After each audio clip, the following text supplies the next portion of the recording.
Hello and welcome to Med Evidence Articles, where we encourage community research and education with weekly articles. I'm your host, Benton Loybal, and this week we are talking about neural plasticity, the brain's hidden vulnerability, how misinformation rewires what we believe, by Christy Kestner, PhD. In today's world, you don't need to have a head injury to disrupt your brain. You just need to scroll through social media.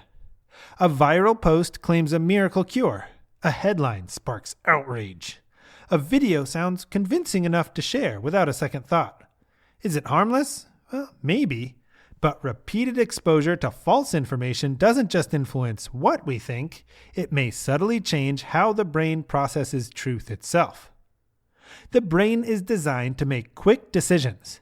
It relies on mental shortcuts, patterns, past experiences, and emotional cues to help us manage an overwhelming amount of information. Most of the time this works in our favor, but in an environment flooded with misleading and false content, those same shortcuts can be exploited. Let's break down what misinformation is, how it affects your brain, and why your mind is more vulnerable than you might think. What is misinformation, and why does it spread so easily? Misinformation refers to false or misleading information that is shared without the intent to deceive. Unlike deliberate disinformation, which is created to mislead, misinformation often spreads because it sounds believable, matches existing beliefs, or triggers a strong emotional response. And that's the key. Emotion drives attention. Content that triggers strong emotions, such as fear, anger, or surprise, is more likely to be remembered and shared. Social media platforms magnify this effect, rewarding creators for engagement over accuracy. The result is an environment where emotionally charged information travels faster and further than carefully vetted facts. What happens in your brain when you encounter misinformation? Here's where neuroscience comes in.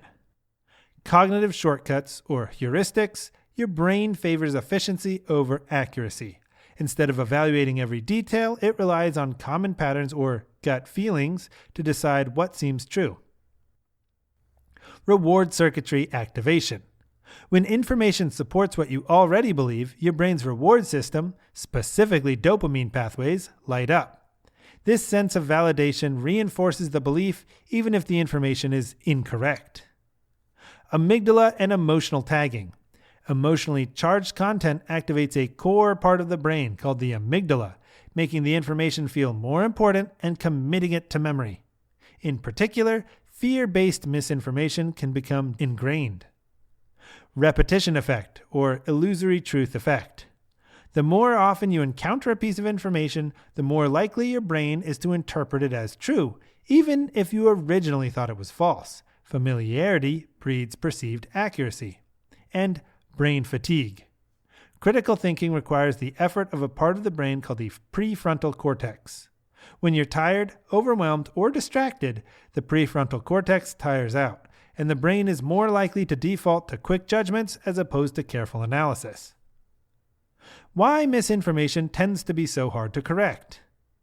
Once misinformation is encoded, it doesn't simply disappear when corrected. Your brain builds internal frameworks that help make sense of the world.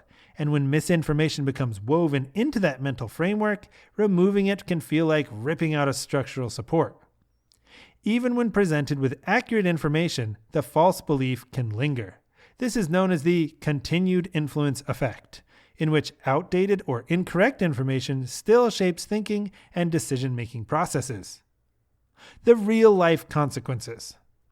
Misinformation isn't just an abstract problem, it has concrete effects on health, behavior, and society.